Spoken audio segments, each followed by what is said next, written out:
السلام علیکم ورحمۃ اللہ تعالی وبرکاتہ۔ صلو علی الحبیب صلی اللہ علی محمد صلی اللہ علیہ وآلہ وسلم۔ رضائے الہی 786 چینل میں آپ سب کو خوش آمدید کہتے ہیں۔ اللہ پاک سے دعا ہے کہ اللہ پاک مجھے آپ سب کو اور پوری امت مسلمہ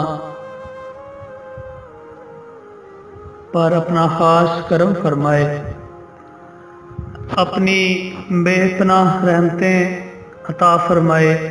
اللہ پاک ہماری دنیا اور آخرت اچھی فرمائے۔ ہماری آج کی ویڈیو بڑی انٹرسٹڈ ہے، زبردست ہے، کلمہ طیبہ کے بارے میں کہ کلمہ طیبہ کا ثواب اپنی نسلوں تک پہنچائیے۔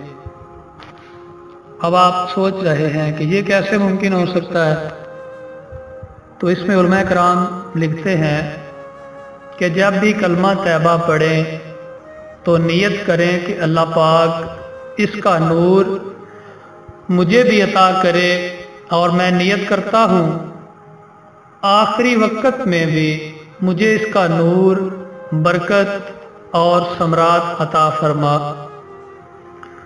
پھر میں نیت کرتا ہوں کہ اس کا ثواب میری نسلوں تک برقرار رکھ، اور آخری وقت میں ان کو اس کا نور عطا فرمانا اور ان کو اس کے نور سے محروم نہ فرمانا۔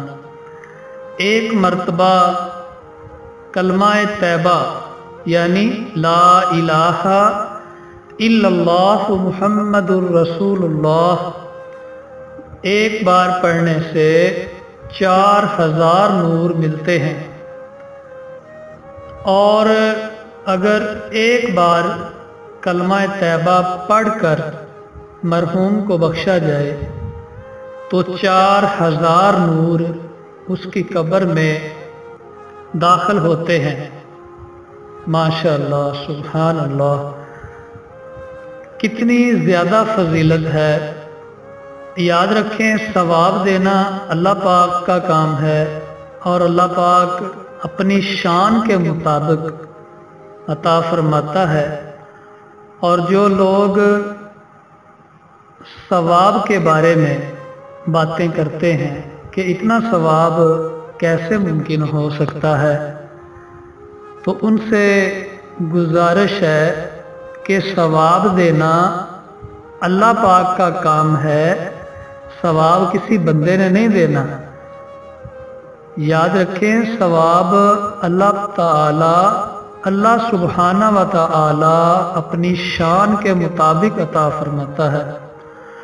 ہمیں چاہیے کہ ہم سچے دل سے مخلصانہ انداز میں مخلص ہو کر عبادت کریں، چاہے وہ تھوڑی ہو لیکن مخلص ہو، اس میں پابندی ہو اور اس میں دکھلاوا نہ ہو۔ جب آپ دوسروں کی بھلائی کے لیے کوشش کریں گے تو انشاءاللہ العزیز اللہ سبحانہ و تعالی ہمیں دنیا میں بھی اس کا اجر عظیم عطا فرمائے گا، اور انشاءاللہ العزیز قبر و حشر میں بھی اس کی برکات ہمیں نصیب ہوں گی۔ پیارے ممبرز، پیارے ویورز، تمام دیکھنے والوں، سننے والوں سے میری یہ گزارش ہے کہ اگر آپ نے ابھی تک ہمارا چینل سبسکرائب نہیں کیا تو خالص اللہ پاک کی رضا کے لیے اس کو سبسکرائب کریں، اپنے پیاروں کے ساتھ شیئر کریں۔ اس کے اندر بہت زیادہ شریعت کے دائرے میں رہتے ہوئے بہت زیادہ دینی مسائل بیان کیے گئے ہیں۔ آپ وقت نکالیں، غور سے سنیں، شیئر کریں۔ اللہ پاک ہمیں دین اسلام کی تعلیمات پر عمل کرنے کی توفیق عطا فرمائے۔ آمین یا رب العالمین۔ السلام علیکم ورحمۃ اللہ تعالی وبرکاتہ۔